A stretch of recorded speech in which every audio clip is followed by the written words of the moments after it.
বন বিভাগ থেকে পারমিট নিয়ে সুন্দরবনের নদী ও খালে মাছ আহরণ করেন বাগেরহাটের উপকূলীয় জেলেরা। তবে দেশে দুদফায় প্রায় ৫ মাস সাগরে মাছ ধরায় নিষেধাজ্ঞার সময় মানবেতর জীবনযাপন করেন তারা।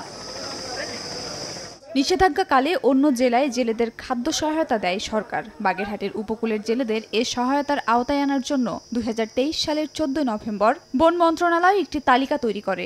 যাচাই বাছাইয়ের জন্য তালিকাটি পাঠানো হয় মৎস্য অধিদপ্তরে। তবে দীর্ঘ সময়ে তালিকা চূড়ান্ত না হওয়ায় এখনও সে সহায়তা পাননি কোনো জেলে। পেশা তো আমাকে এই দিই, এছাড়া তোমাদের পেশা নাই।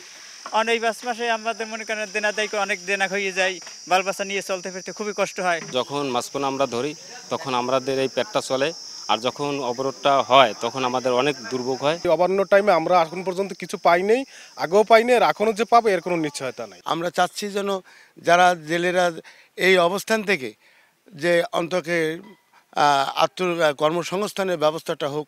এই হতদরিদ্র জেলে পরিবারের যে দাবি, প্রাণের দাবি, এবং সরকার যে স্টেপটা নিয়েছেন তাদের খাদ্য কর্মসূচি, এটাকে খুব দ্রুত বাস্তবায়ন করা দরকার। তবে এ বিষয়ে দ্রুত ব্যবস্থা নেওয়ার আশ্বাস বন বিভাগের। আর মৎস্য বিভাগ বলছে যাচাই বাছাই শেষে শীঘ্রই চূড়ান্ত হবে তালিকা।